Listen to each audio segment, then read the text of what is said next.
What is going on, everybody? Happy Wednesday afternoon. Welcome back to MLB Swing for the Fences here on the Run Pure Sports YouTube channel. Wednesday, May 14th, back-to-back shows with Mr. Steve Boyton, who is already tilted coming into the show. Ketel Marte needed him last night. Didn't get the job done. 2 home runs here early in the afternoon slate. Steve, you're going to shake it off and give us a good performance on the show. How you doing? Other than Ketel Marte here on Wednesday afternoon. Yeah, happy Wednesday to everyone besides Ketel Marte. Needed him last night. Went to the Cubs game. It was an entertaining game, but just didn't get enough done. They had the Justin Turner pinch hit walk-off, which fun in person, not fun for DFS.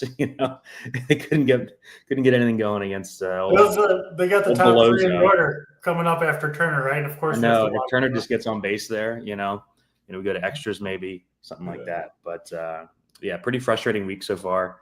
I feel like the spots that we've been on have been close, but just, haven't really gotten the explosion game. Interesting slate tonight. I know we'll go through all of it. Maybe like the worst pitching slate that I can think of that I bet on a show for. Usually I'm on Tuesdays and Fridays, which is like the 100-game slate. So there's usually something going on pitching-wise. But I think it's pretty tough tonight. Interested to hear your thoughts as we go through. But because of that, man, there are a lot of different ways to go with bats on the slate. So pretty interesting one here. I'm excited to go through it. Yeah, I've done the show almost every weekday this season, outside of the Fridays, of course. There has been a couple slates with worse pitching than this. I can't remember exactly who was on them, but they were smaller slates, like you said. At least you do have, I think, a few pretty good options to choose from tonight, and then a couple true dumpster dive pitching plays that I'm going to play and cross my fingers. Maybe not watch the game when the pitcher's in there, but let me pull up your sheet. Yep, I've got the same ones. Yeah. It's not the most inspiring names down there, but there are some big bats I want to pay up for, and even the pitching that we like, I think, is kind of priced up a little bit. Obviously, we'll get to it all as we go over all 9 games following the DraftKings order of games. Of course, we've got Wolves hopefully closeout game tonight. We've got the PGA Championship tomorrow, NBA playoffs, golf, MMA, everything you need over at Run Pure Sports. Hit the like button, guys, if you haven't yet done so. And if you do want to join us over at RPS, use promo code RPS15. All right, Steve, let's get into these games. We do start off north of the border in Toronto, going to be the Blue Jays and the Rays. Chris Bassett, Ryan Pepiot, 2 right-handers going at it here. Bassett's kind of been coming back to earth, right? He got off to that monster start to begin the year after kind of struggling last year. The last 4 starts have been a little bit shaky, not terrible. He does get a team with a lot of lefties in it in Tampa tonight, who I do kind of like those Rays lefties. And then Toronto, you mentioned to me earlier in the Discord, they've been hitting. I haven't been on Toronto much this year, including these last, what has been like a week or so that they've kind of been swinging the bats well. But yeah, they have certainly come to life, and I think are at least interesting on the slate against Pepiot and the Rays. Throw it over to you. What do you see here, Toronto and Tampa Bay? Yeah, finally got on the board in the Dong draft with my Dalton Varsho pick. Hit 2 last night. Their offense, kind of we talked about yesterday, started to take off right when he came back. Just lengthens this lineup. One less dog shit bat in this order. The top 5. Once Santander starts to come around, this top 5 starts to look pretty good. Bichette, Vlad, Santander, Springer, Varsho. Springer's been hitting the entire season. He's low owned every night. Never projects well, and he just keeps mashing. Bichette hit a bomb, I believe, last night. Hopefully coming around a bit. So, yeah, I think Pepiot is going to be a decent arm long term. But, man, I mean, what was the score of this game last night? Like 11-9, something like that. Bullpen's getting tired, stuff like that. So I do prefer the Toronto side, specifically the top 5 bats here. You can mix in some Barger. He has some power there. But, I mean, you aren't really breaking the bank for any of these guys, really. So I like Toronto here. No real interest in the pitching. Like, that's what we're going to talk about. A lot of even the pitchers in good spots are priced up. I'm not really wanting to pay 9,500 here for Bassett. I'm kind of in wait and see mode on Pepio. He hasn't really shown much strikeout upside in the last, several weeks. And he's had really tough matchups though. So I was kind of hoping that he would be cheaper here because the last, 5 outings, Boston, Yankees, San Diego, Yankees, Philly. I do think he's a talented arm, and I do think that eventually he will put it together. Really, really rough stretch for him, though. Toronto here doesn't strike out much, as we know. So, at 7,800, kind of tough for me to get to Pepio here. So it's mainly the Toronto bats that I'm interested in. Yeah, I don't think it's the night for Pepio at 7,800. Again, stranger things have happened than Pepio scoring 20 fantasy points, but it does seem a little bit thin. I'm with you on Toronto. I'll join in on that train, especially that top of the lineup. Like you said, they're cheap enough where I think you just want the 1 through 5 with Toronto for the most part. Mm-hmm. Go with the guys that we think can hit. So I do like that call. And then these Rays lefties, Aranda looks really good to me, and then Brandon Lowe, Simpson, to a lesser extent, Cameron Meisner looks okay too. So I do like the lefties against Bassett. I think you can play anyone against Pepio, but I do think. Do you agree the Blue Jays are best played as kind of a full 5-man stack against Pepio? Yeah, because especially the back half of the order doesn't really have much pop at all. Like they're just trying to get on base. I mean, even Bichette really only has 3 or 4 bombs this year. They're just trying to get on base for the Guerrero, Santander, Springer, Varsho set. So, that's how the guys at the bottom of the order are going to get points is with the full stack, hit, a steal, and then score on, a knock or a bomb by the top of the order. Yeah, makes sense. That's Rays and Blue Jays. Let's get back to the States, New York Mets and Pittsburgh Pirates in Citi Field. Going to be modest weather here. A little bit of rain concerns, so we'll have to keep an eye on that. I think it should play. Clay Holmes thrown from the right side for the Mets. I know we both kind of had question marks about how he'd do transitioning from the bullpen to the rotation. So far, so good for Holmes. He had a rough couple 2 starts, but since then he's been pretty damn good, and the schedule hasn't been, super easy or anything like that. So, credit to Clay Holmes, has looked good so far. Up to 9K though, so no discount on, the expectation or the projection on Clay Holmes. I still do think against the Pirates, he's got to be one of the top options tonight. And then Bailey Falter going for the Pirates, lefty, kind of your run-of-the-mill lefty, kind of a soft tosser, not a lot of strikeouts, can be had by power from both sides of the plate, which, of course, the Mets have. No Juan Soto in the lineup tonight is a notable thing for the Mets, but I do think the Mets are reasonable here against Falter. Probably not getting to the Pirates outside of O'Neal Cruz if he's in the lineup. We'll see about that. And then, I think we both got pretty decent amount of interest in Clay Holmes. What do you see here, Steve? Pirates and Mets. Yeah, I think this game will be good to go. We'll have to check at the end of the show because Holmes is a good play here. Pretty chilly weather with pretty good winds blowing in from right field towards home plate. So going to hurt the left-handed bats here, which helps Holmes. I don't believe we have a Pirates lineup yet. We didn't see Cruz in there last night. We liked Senga as a upside tournament play yesterday. He had a great outing. After Peterson had a good one on Monday too. It's just kind of hard not to play pitchers against the Pirates, especially without Cruz in there. I put in the playbook, DC. DraftKings is finally pricing up pitchers for the matchups against like the 3 shit offenses. We're seeing the elevated price tag on Holmes, Lodolo, and Tyone facing the Pirates, the White Sox, and the Marlins. We also have 8,300 Patrick Corbin priced up against Colorado. I actually kind of like that. They're making us make decisions on these mediocre pitchers in the elite spots. But on this specific slate, I do like Holmes here. The projection's good. And as we talk through these games, there's just a ton of cheap bats in play throughout. So I think it's going to be fairly not easy, but if you want to double spend on this slate, I think that there are ways to do it. And I do like Holmes here. Like you said, he's been better than I thought he was going to be. 2.74 ERA, 3.06 expected ERA.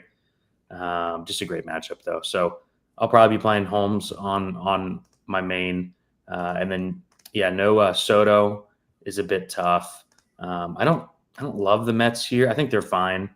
Falter, not a good pitcher like you said overall, but seems to kind of skate through. And this is really not great hitting weather. So I kind of came into the day thinking that was going to be all over the Mets, and then the Soto not starting plus like the weather being a bit cooler with winds blown in a bit.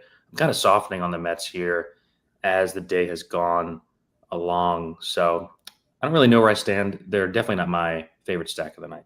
I mean, it's not like Falter's getting crushed, from either side of the plate, and you're paying for it with some tough hitting weather. So, Alonso and Lindor are still fine plays, but no discount there by any means. And then Vientos, probably my favorite play on the Mets, hitting second today, 3,500. I'm sure he'll be a popular option, but he does kind of stick out as perhaps the best play on the Mets overall.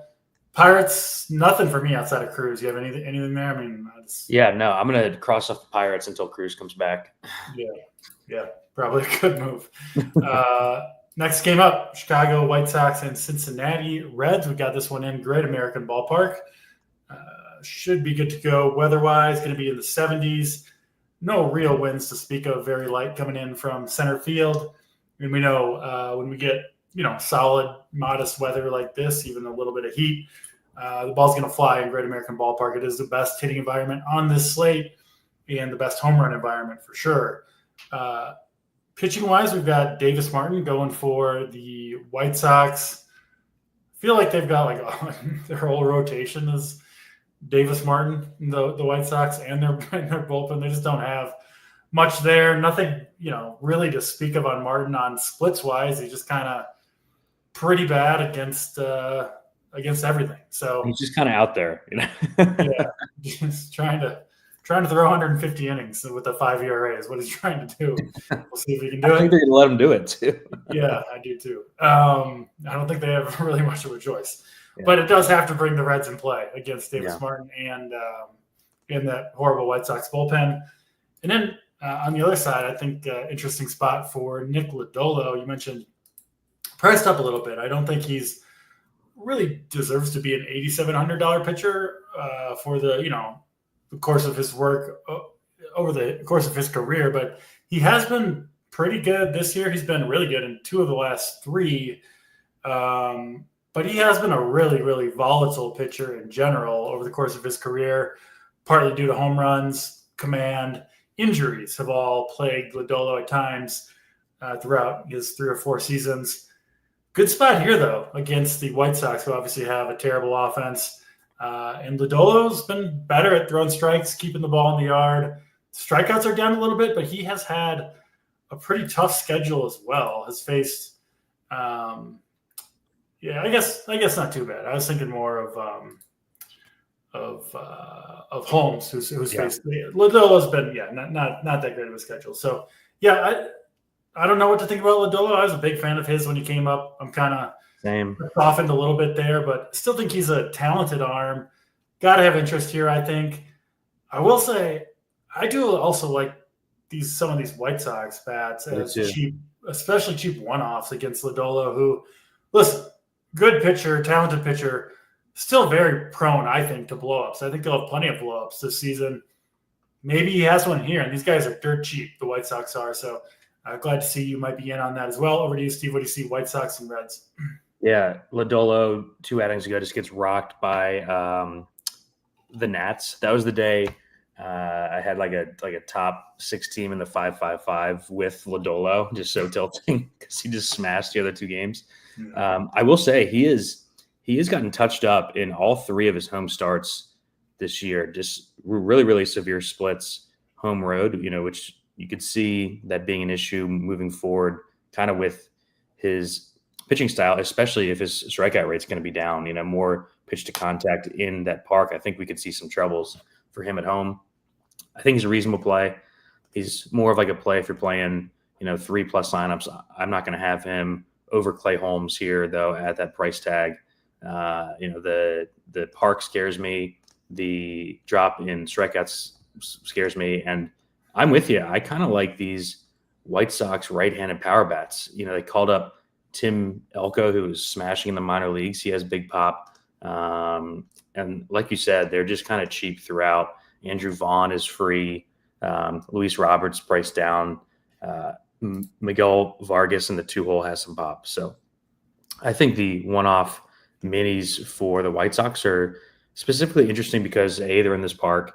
B, I want to spend up on Yamamoto and Holmes for a good amount of my lineups, and they just kind of make it work. So I'm really interested in the Sox here. They've been hitting a bit better of late since, they've kind of called up a couple guys, and there's just less dust in the it's still lineup. Pretty dusty, to be clear. Right, but it's not as dusty, I'll say. Yeah. And I mean, I honestly can't even remember the last time they had a 4-team total, which is what they have today. So I'm sure it'll backfire. But I do like power hunting with the right-handed bats against Lodolo. The issue with the Reds is they're kind of hurt right now. Like, they are down. Yeah. Marte, who is on fire. They're down Friedel now. Fraley's on the IL. Stevenson isn't starting here.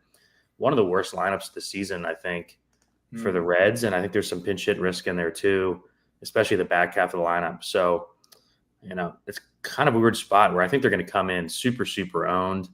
And I just don't think they're that good outside of Ellie, Austin Hayes, and Spencer Steer and Matt McLain. I think are my 4 favorites. I actually kind of like McLain hidden down in the order. I think he'll be lower owned in a good spot. So I did take the over in this game.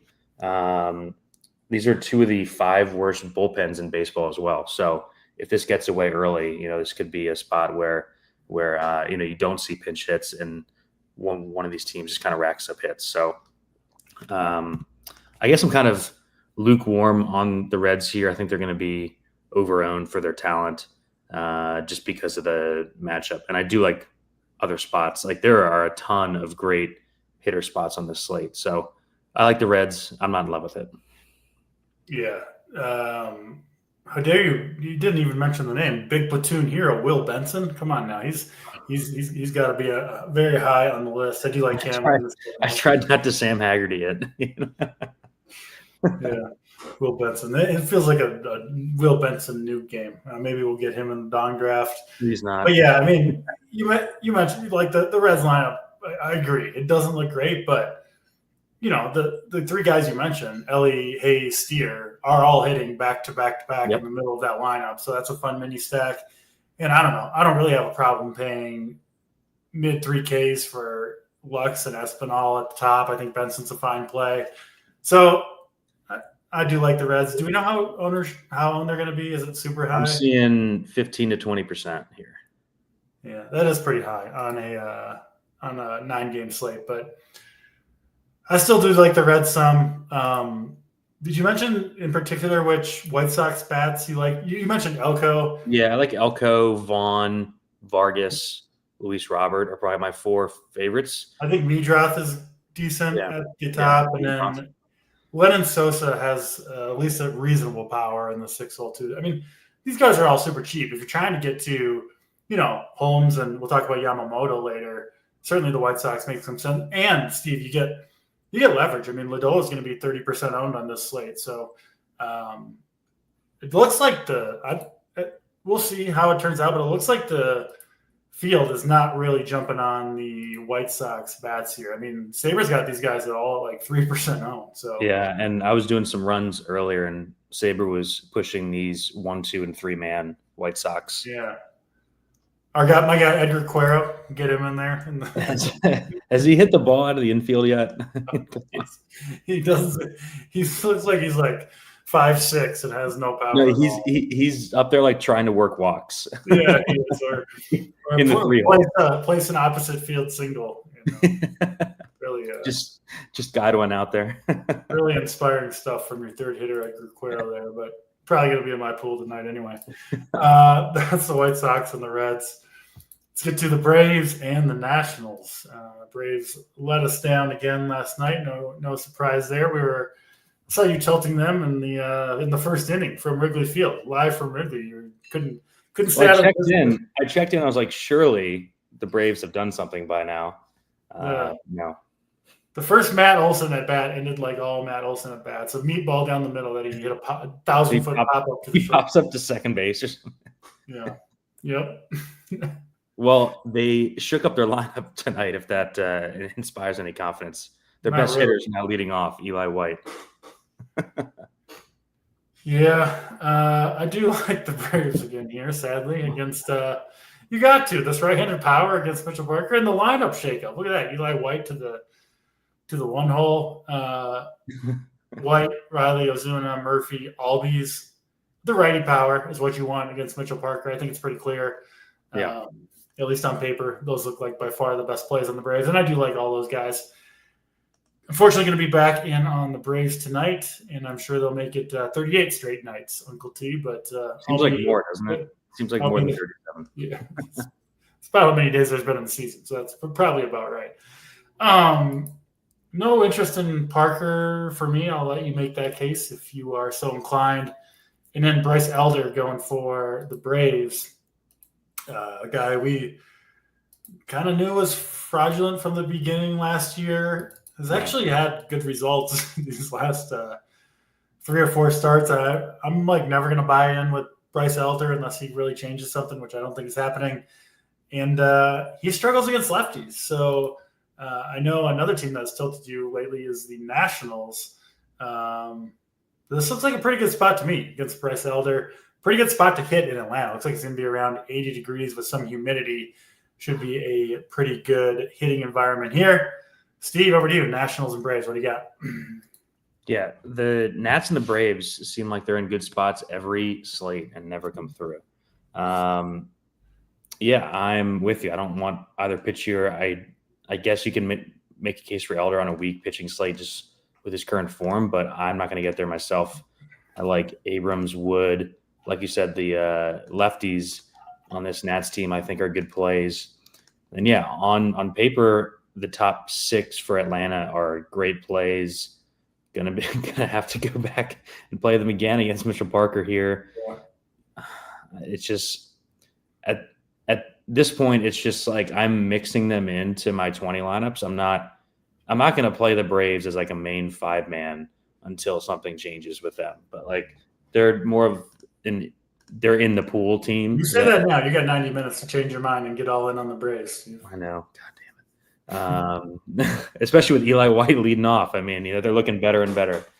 Yeah, I mean, the Nats have now lost 7 in a row.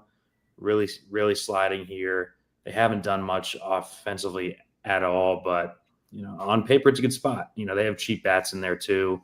Dylan Cruz has been such a massive disappointment, big time prospect for the Nats. I'm from the DC area, and every time I tune into sports radio, they're telling me how Dylan Cruz is 1 for his last 38 or something like that.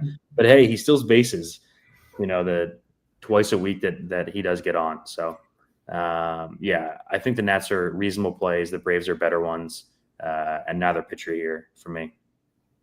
Good old sports talk radio. I don't listen to a lot of sports talk radio. Just angry people just down on their luck calling in to bash the local teams and players. I'll pop it on like when I'm working on a project on my day job, just as background noise, because you don't have to listen intently. But when things start to like not go, when some deranged individual calls in, someone calls in, you can stop work and listen to them scream at the host for a minute or two. Yeah, I can see it. Yeah. All right, that's the Nationals. I wish I didn't have to separate Abrams and James Wood. I kind of wanted to just play that 2-man. Now they got Amin Rosario stuck in the middle between those two. Those are the 2 best, right? Abrams and Wood, pretty clearly. And then Nathaniel Lowe.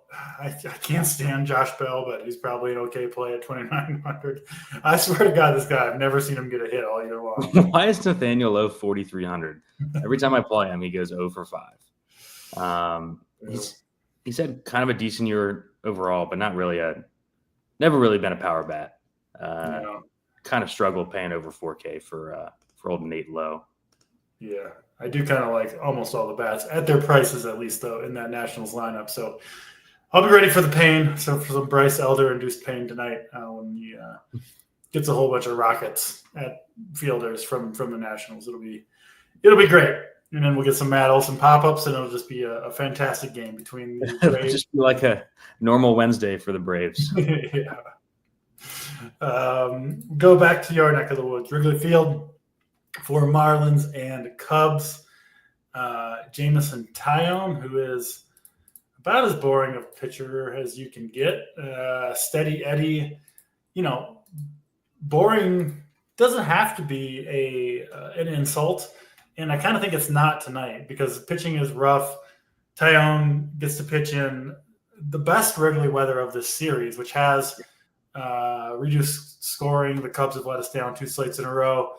So it's a good spot, I think, here for Jameson Taillon. I'm not going to play him very often this year, and especially not at 8,500, but I do think on this slate he is a pretty good play. I do have quite a bit of interest in Mr. Taillon. I think he's got a good shot at 15 to 20 fantasy points here, maybe a little bit more if he can get a win. So he's solid to me. And then Ryan Weathers, I know a lefty pitcher who we both like the talent to a decent degree, has missed the whole start of the season on the IL, had a forearm injury, which is always scary. Has looked pretty good in his 3 rehab starts. Did only throw 57 in the last one, 57 pitches. So I've got him kind of penciled in for around 70 pitches in this one, which hopefully is enough to get through 4 innings if you're playing Weathers. Yeah. Just real quick, I just pulled up his props. His outs prop is over 13.5, pretty heavily juiced. So between 4 and 5 innings. And the over 3.5 Ks is like minus 160. So 4 Ks, 4 to 5 innings here. Probably makes him a pretty good play at 5,700, frankly, if he did those exact projections. Even against obviously a very good Cubs lineup, one that doesn't strike out. I know the props look okay, but I'm looking at the lack of strikeouts from the Cubs lineup and the low pitch count, and he hasn't thrown a pitch at the big league level, and he's an underdog. Probably not going to get through 5, I don't think, even with that prop. So I do have a share or 2 of Weathers in my 20, but I don't know if I can go much beyond that with him. If the matchup was better, I might be more willing to pull the trigger. I am off the Cubs tonight, so, probably scoring $1 billion now that the weather's just bad enough for the Cubs to do their thing, but won't be on my lineup, so I'm sure some of you out there will have a nice night in the DFS streets. With the Cubs, won't be for me. Honestly, mostly Taillon in this game is what I'm looking at. What about you, Steve? What are you doing here? Yeah, tomorrow is going to be the day to play the Cubs. 88 degrees and winds blowing out tomorrow for a day game. So hopefully that's on the slate. Taillon's in that same bucket with Lodolo and Clay Holmes, a priced up guy in a great matchup that you don't feel awesome about, but you're going to play him because the slate kind of dictates you to play him because there aren't really that many other options. So I think that's about all I can really say about Taillon is that, if you were watching the game last night, I was low on Ben Brown and it immediately felt bad watching the Marlins trying to get on base.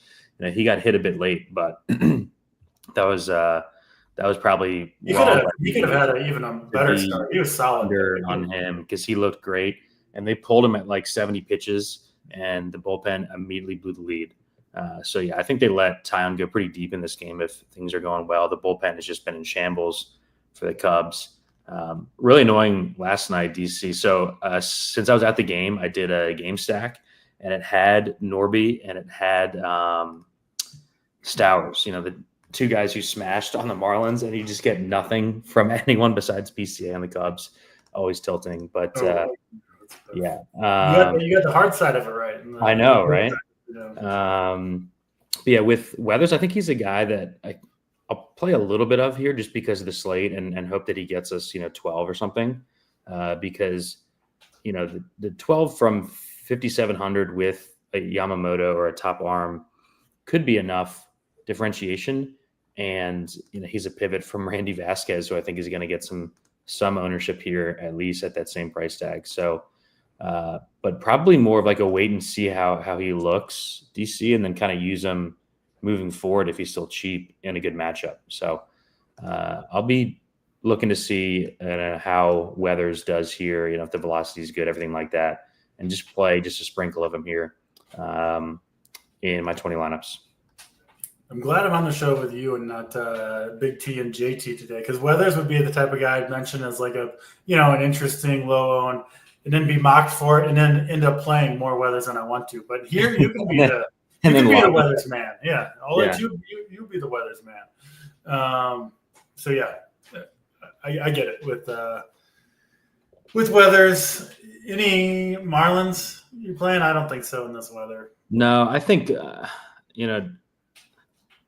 it doesn't feel good given the weather. Like it's like you said, it's going to be cooler than the last few nights, and just being in the stands, you can tell how much the wind does just knock balls down.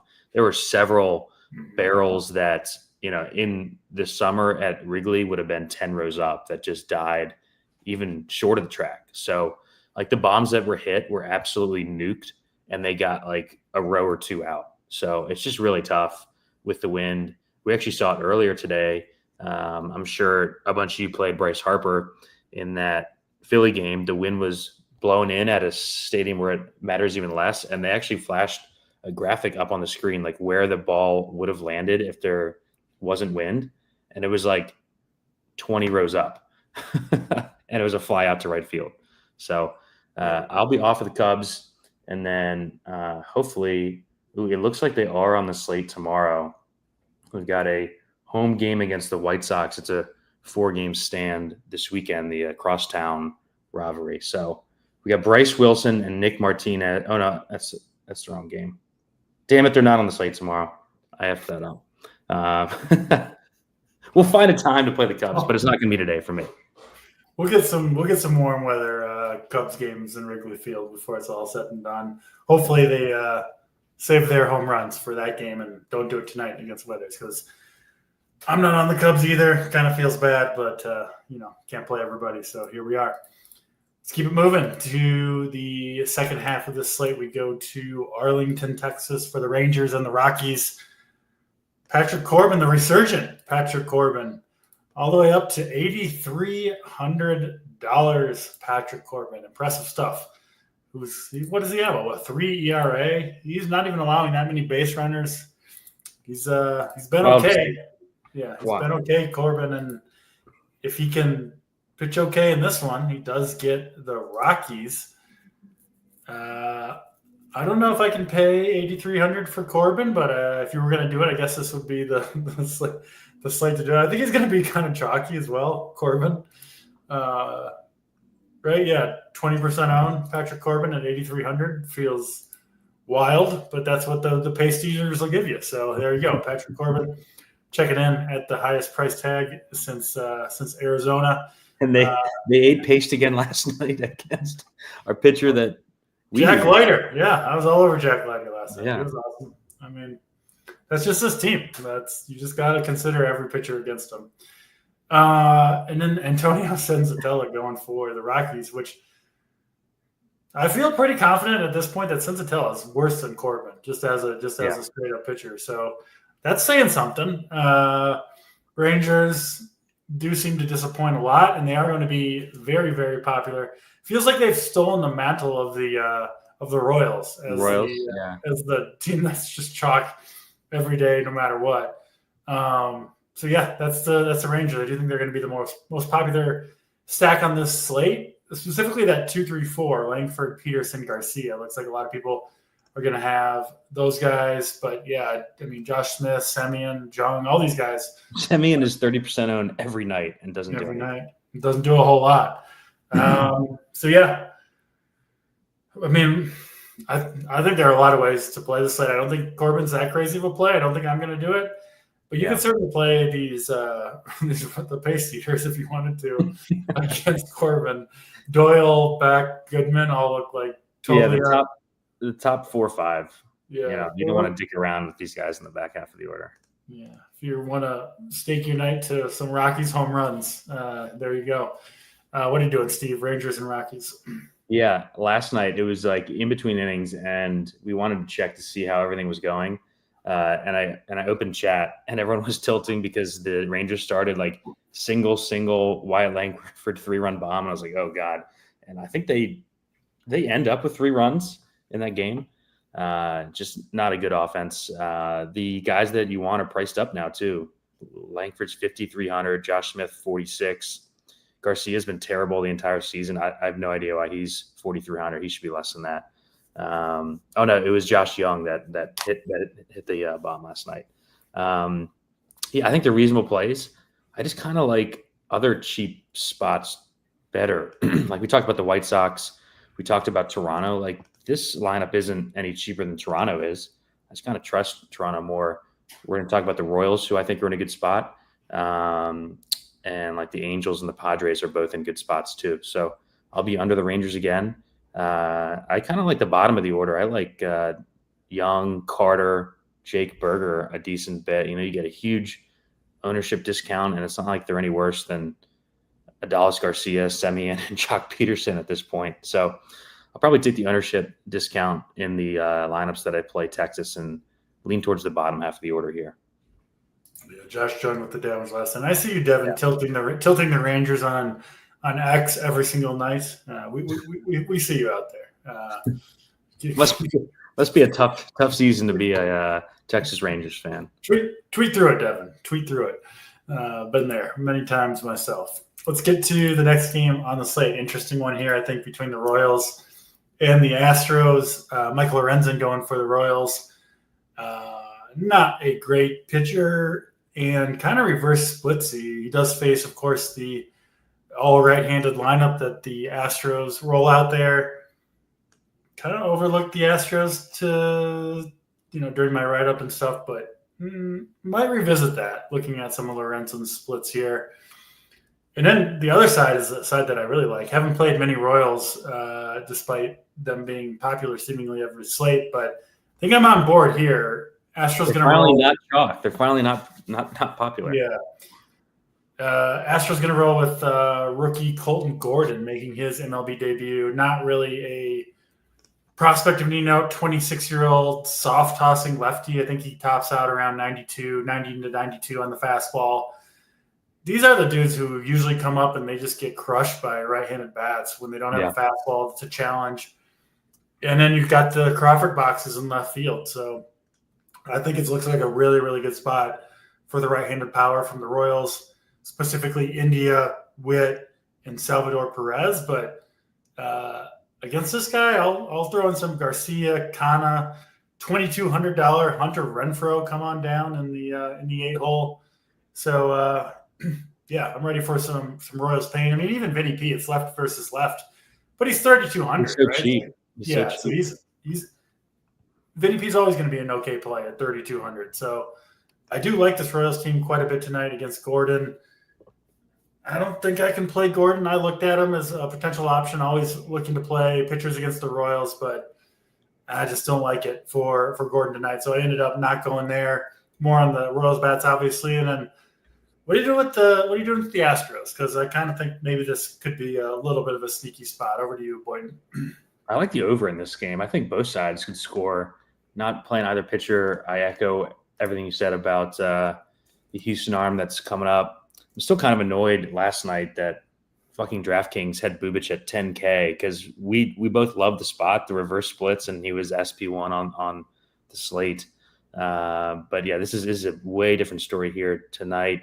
Definitely going to play Royals against this soft tossing lefty. They're finally not 30% owned. I mean, this is the lowest projected ownership I've seen on Bobby Witt in the last 3 weeks. So yeah, I really like the India Witt 2-man. Like you said, Hunter Renfroe is 2,200. He has not hit a home run this year in like 90 at bats. That is wild. That's something that I'm sure will course correct throughout the season. He has good power, especially against lefties. So yeah, I like both sides here. I think Houston's interesting too. I think more of a play if you're playing, more than 3 lineups, just because they have been so bad in the split against righties. Tried to make them work on Monday, Christian Walker goes 0 for 5 or something like that. But as a team, they are starting to hit a bit more, specifically Pena. Yainer Diaz is coming around a bit. So haven't played much Houston all season. I do prefer the Kansas City side here. And I kind of like the game over like 8.5 here overall. If Hunter Renfroe was in AAA facing the likes of Colton Gordon every day, he'd probably hit 40 bombs in a season. So he can't hit. He wouldn't be 2,200, I'll tell you that. Yeah. So he can't hit big league pitching, but I bet he can hit 90 mile per hour lefty fastball. Hunter Renfroe going to get one tonight. Drew Waters, any opinion on Drew Waters? I just haven't seen anything from him. I mean, can say the same thing about Renfroe, of course. But yeah, I mean, the only issue with Drew Waters is he's 1,000 more than Hunter Renfroe is facing a lefty. Yeah, it's hard to bash any hitter too much when you're singing the praises of Hunter Renfroe. So I guess we've talked. I mean, we also talked up the White Sox hitters today, Chase Meadroth and stuff. It's gonna be a rough night. Luckily, the Wolves are playing, so I can turn off this baseball slate when it turns south. San Diego and the LA Angels are up next. Two aces on the mound, Kyle Hendricks and Randy Vasquez going at it here in Petco Park. Combined average of 87 mile per hour on the fastball here in the age of 43. Hendricks, I mean, everybody knows what to expect from him. It's rough for the professor these days. I can't expect much from him. Going to try to eat some innings. San Diego, we know, obviously has a great offense. Jackson Merrill's on another level right now. And then the Angels bats. Oh man, I kind of like Randy Vasquez tonight. I didn't think those would be the words I'd be uttering at any point this season, but I'm looking at that right-handed heavy, strikeout heavy Angels lineup at home in a good park, getting the run support. The lefty bats are. We don't have a lineup yet, but Shanuel, Moncada, and Rengifo. And there are strikeouts to be had here. So Vasquez stacked against him most nights. Hasn't worked. Today I'll try the other side and get some Randy Vasquez in my life. Steve, you going to join me on the Vasquez pain train? No, I can't. I can't. Get out of here, Big T. Go back to golf. We don't want you. I can't in good conscience recommend anyone play Randy Vasquez when I stack against him literally every fucking time out. This is a game that you just bet the over 8.5. You bet the first 5 over and just hope that the Angels give you something because the Padres are going to score here. Stafford's famous last words are kind of like Randy. Yeah, I mean, it's the context of the slate. He's 5K against the Angels with the highest strikeout rate in baseball against righties. I like the Padres bats here. Super low owned, DC, because they're still kind of priced up, come out of course, but man, they've deserved the price tag. Tatis had just an awesome walk-off bomb last night late. I'm not sure if you saw that. This team is just in a good spot right now with Jackson Merrill just tearing the cover off the ball.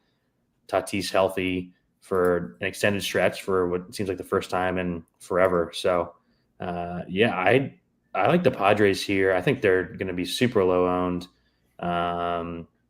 Because they're expensive. So like if you want to get some Ryan Weathers in your life, if you want to get some Vasquez, I think you can spend on Vasquez got to be a better play than Weathers. I'm sorry. He just does. He's a better floor play. I think Vasquez. Look at, I think Vasquez is the best point per dollar pitcher on the whole slate. On a slate we don't even like pitching. He's going to give you 100 pitches against this shit lineup in a great park. High strikeout rates up and down the lineup. I don't want to do it. I'm going to have some just because of the projection, but I'm not playing them on my main or anything like that.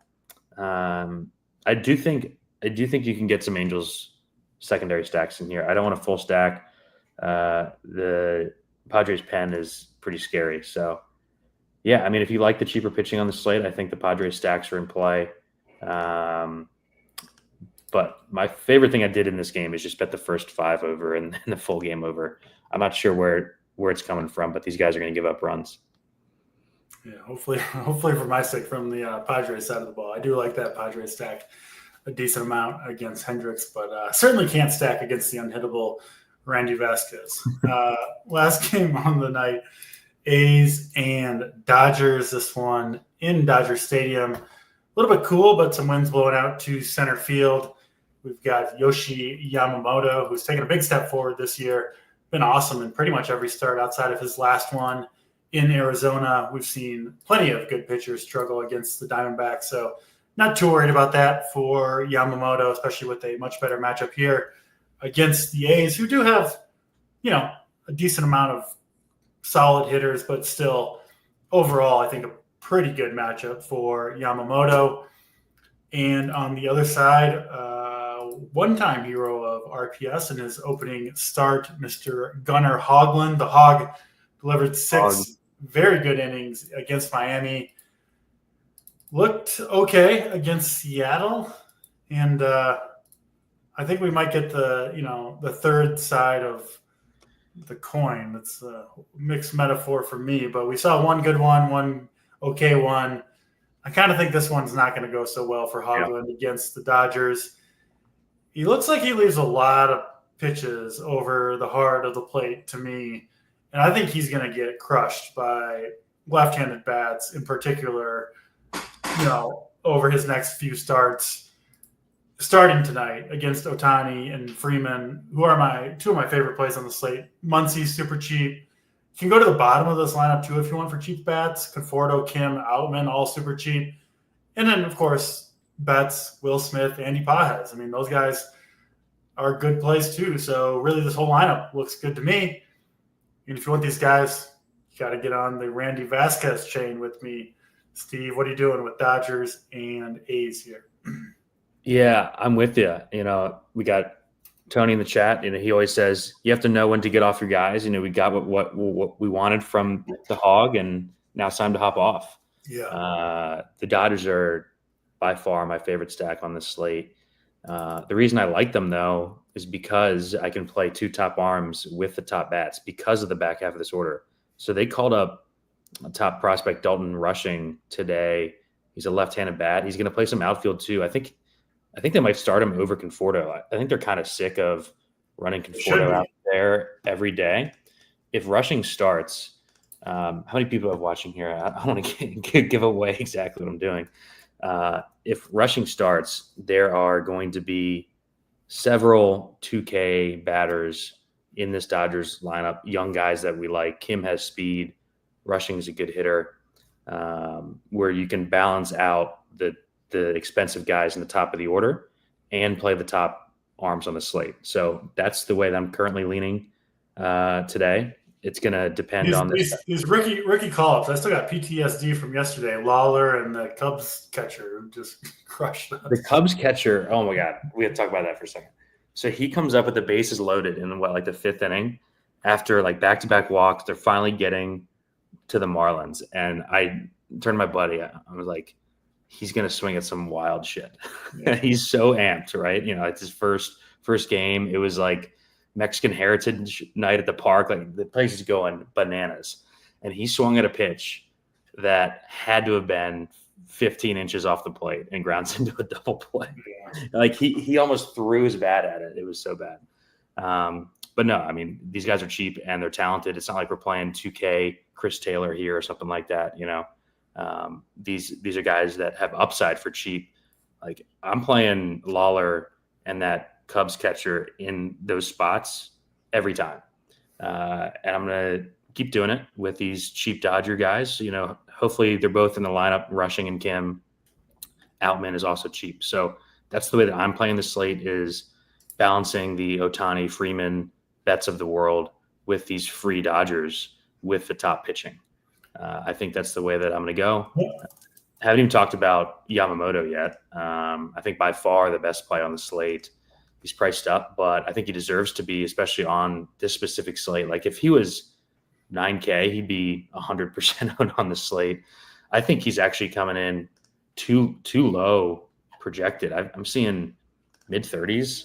I'm debating locking him here on this specific slate just because of the context. I think he's going to have a good outing. Is it a perfect matchup with the A's? No, but he's coming off the rough start. We know that he goes super deep if things are going well. He's like the one Dodger arm that they're letting go deep. Like he's got a bunch of starts over 95 pitches, 6+ innings. I think he's the one pitcher DC on the slate that can give you like a 30+ that you really need. So I'm going to play Yamamoto, considering locking him. And then I gave my thoughts on how I'm playing the Dodgers stack. All right, Yamamoto versus Randy Vasquez. Bring it on, Boyden. I don't know if you mentioned this, but it looks like just one lefty in the. Oh yeah, I was gonna bring that up too. Yeah, and it's the long man too, Hogan Harris. Who, listen, they might bring him in to face that bottom of the order for the Dodgers, but no guarantee it happens. And since it's the only lefty, I mean, if they bring him in, it's probably to face like Ohtani, Freeman back to back, or I guess they could do like the bottom of the order. They'd probably bring him in to face 7, 8, 9, 1, 2, 3. And then roll him over. Yeah, but I mean, if it's early, they might, because they obviously the Dodgers would know that there's no lefty after him, so they could easily leave those guys in there if they're going to get another at bat or two later in the game against a righty. So feel pretty good. Just a really good spot for the lefties specifically, because when the Dodgers face a left-handed starter, it's really tough, right? Because all of those guys are coming out at some point. Rojas, Kike Hernandez, guys like that are all coming out, especially with the way that their roster sets up now with all these young left-handed bats available. Yeah, 100%. Looks like a really, really good spot for these Dodgers lefties. I'm going to be even more in on them than I planned to be, which was considerable anyway. So absolutely in on those Dodgers lefties. Steve, we got to do the Dong draft. We'll give you first pick. You beat me. You was 2-0 yesterday. You get credit for both of those home runs. Yeah. From our show. So I took the lead 3-2 overall. Got to clear out here. All right. So I get first pick tonight. Yeah. I'm going to go with a 1.5x pick here. Hunter Renfroe going yard. First of the season. We were talking about him earlier. 2,200 Hunter Renfroe. I was going to pick him, and he's going to be in my lineup. So he's absolutely not hitting. We're stone dead, all right? Yeah. I will stick with that same team, though, and go with Mr. Also below 3,500. And these two have combined for a whopping 1 home run on the season. Mr. Jonathan India, come on down to Team DC tonight. Your next pick, Boyden. I'm going to go I'm going to do what Stats did and do all 3 cheap guys. I'm going to go to it's a good day for cheap home runs. It's a good day for the cheap bombs. We're going to go to Great American. We go Andrew Vaughn, 2,400 goes yard tonight. I like that call. Not a fan of his insults to me this show, but I will go with Big T's boy, Mr. Will Benson. Going to get one for the Reds. I hope not. we're all going cheap bets today. Steve, your last pick. I'll go a guy who's been god awful, but he's back at home against a righty. I'll go with Max Muncy. Right. He was under 3,500 because he's been so horrendous. And since we're not picking any good players on this show for the Dong draft, I'll close it out with another scrub, Mr. Michael Toglia. Come on down, 3,300 for the Rockies against Patrick Corbin, who we're getting some cheap unowned bats against Patrick Corbin. Kind of exciting. Reese Hines, a call. Everybody on the scrub bats tonight. Everybody paying up for these pitchers and going all these scrub bats. We'll see if it works out. Hopefully Steven, we pick the correct scrubs today. Yes, always key. Who's favorite pitching combination, Steve? I think I know who it is, but tell the people who you're going with tonight. Yeah, so I'm debating a lock button on Yamamoto, and then it's just going to be Holmes, Lodolo, Taillon, with a pretty strong lean to Holmes over the other two. He's in the best park. We did get the Pirates lineup, still no Cruz. He might go on the IL here. So I think, all 3 have good matchups. I think Holmes has the best matchup in the best pitching park of the 3 against the worst lineup. So I'll go Yamamoto, Holmes. I'm going to sprinkle in some Weathers, though, just in case. just in case what?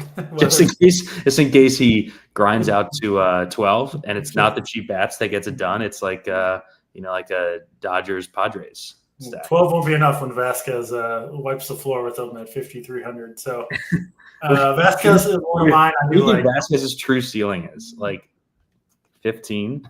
28. Pulling that he number. He had 19 Straight out of my ass. Colorado. Oh my god, he's coming up to 19.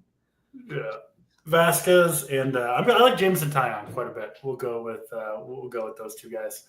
But I do like your two, and really those four are make up them, and Lodolo, I guess. So five pitchers in the pool for me tonight. Finally, Steve, your top two favorite stacks. Yeah, going to be super condensed at pitching, like I talked about. I'm only really playing 4 pitchers, those top 4 that we talked about. So I'll be spreading out the bats more than usual today. Just kind of gave my game plan to the show with what I'm doing with the Dodgers. So I'll go with the Dodgers main. My best stack, they're going to be my 5-man, like in the 121 and stuff. But the under the radar ones I like are Toronto, and then I like the minis on the White Sox, and I really like the Royals too. Yeah, Royals for me near the top of the list. The White Sox as the contrarian, and then I do like the Blue Jays call, but the Dodgers. The Dodgers are my number one, and a big reason why I'm going cheaper at starting pitching. All right, that'll do it for this show. Short slate tomorrow. I think only 1 or 2 night games, so no afternoon show. Possibly here with JT in the morning. He's a busy man, so we'll see if he's available. If so, we'll get on and do a show tomorrow morning. Otherwise, we'll be back. Or you won't be here either on Friday. No, AP is stepping in for me with stats. I got my parents in town. We're going to be out and about all weekend in Chicago. All right. Well, hopefully you survive Parents Weekend. Hopefully Randy Vasquez has an awesome outing tonight. And hopefully we see some more RPS up top at the end of the slate. For Steve Boyden, I'm DC. We're out of here.